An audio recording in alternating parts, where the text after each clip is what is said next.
ಧರ್ಮಸ್ಥಳಕ್ಕೆ ಹೋದಾಗ ಈ ಪುಣ್ಯಕ್ಷೇತ್ರಕ್ಕೆ ಹೋಗೋದನ್ನ ಮಿಸ್ ಮಾಡಂಗೇ ಇಲ್ಲ. ನಮಸ್ಕಾರ ಕರ್ನಾಟಕ, ನಾನು ಡೆಕ್ಕನ್ ಬಾಯ್. ಇವತ್ತು ಸೌತ್ ಅಡ್ಕ ಮಹಾಗಣಪತಿ ಕ್ಷೇತ್ರಕ್ಕೆ ಬಂದಿದ್ದೇನೆ. ಈ ಶ್ರೀ ಕ್ಷೇತ್ರದ ಇತಿಹಾಸ ಮತ್ತು ವಿಶೇಷತೆ ತಿಳ್ಕೊಳ್ಳೋಕೆ ವಿಡಿಯೋನ ಎಂಡ್ ತನಕ ನೋಡಿ, ಶೇರ್ ಮತ್ತು ಸೇವ್ ಮಾಡ್ಕೊಳ್ಳಿ. ಸ್ಥಳ ಪುರಾಣದ ಪ್ರಕಾರ ಈ ಗಣಪತಿ ವಿಗ್ರಹವು ಇಲ್ಲಿನ ರಾಜಮನೆತನದವರ ಆರಾಧ್ಯ ದೈವವಾಗಿತ್ತು ಮತ್ತು ರಾಜಮನೆತನದವರಿಗೆ ಮಾತ್ರ ಸೀಮಿತವಾಗಿತ್ತು. ನಂತರ ಈ ಪ್ರಾಂತ್ಯವನ್ನು ಆಕ್ರಮಿಸಿದ ದುಷ್ಟರು ಇಡೀ ಪ್ರಾಂತ್ಯವನ್ನು ಮತ್ತು ದೇವಸ್ಥಾನಗಳನ್ನು ಧ್ವಂಸ ಮಾಡಿದರು.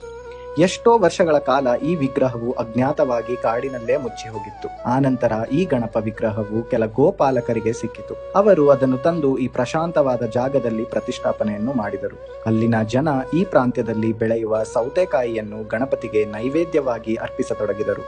ಅದೇ ಕಾರಣಕ್ಕಾಗಿ ಈ ಕ್ಷೇತ್ರಕ್ಕೆ ಸೌತ್ ಅಡ್ಕ ಮಹಾಗಣಪತಿ ಕ್ಷೇತ್ರ ಅಂತ ಹೆಸರು ಬಂತು. ಭಕ್ತರೆಲ್ಲ ಸೇರಿ ದೇವಸ್ಥಾನ ಕಟ್ಟಬೇಕು ಅಂತ ನಿರ್ಧರಿಸಿದಾಗ ಗಣಪ ಭಕ್ತರ ಕನಸಲ್ಲಿ ಕಾಣಿಸಿಕೊಂಡು ತಾನು ಮುಕ್ತ ವಾತಾವರಣದಲ್ಲೇ ಇರಲು ಇಚ್ಛಿಸುತ್ತೇನೆ ಅಂತ ಆದೇಶಿಸುತ್ತಾನೆ.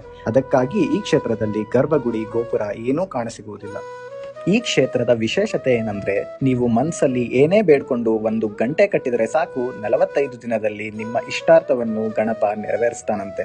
ಈ ದೇವಸ್ಥಾನವು 24 ಗಂಟೆಗಳ ಕಾಲವೂ ತೆಗೆದಿರುತ್ತೆ. ಸೌತ್ ಅಡ್ಕ ಮಹಾಗಣಪತಿ ಕ್ಷೇತ್ರವು ಧರ್ಮಸ್ಥಳದಿಂದ ಕೇವಲ 16 ಕಿಲೋಮೀಟರ್ ಮತ್ತು ಕುಕ್ಕೆ ಸುಬ್ರಹ್ಮಣ್ಯದಿಂದ ಕೇವಲ 45 ಕಿಲೋಮೀಟರ್ ದೂರದಲ್ಲಿ ಇದೆ. For more such content, do not forget to follow Deccan bye.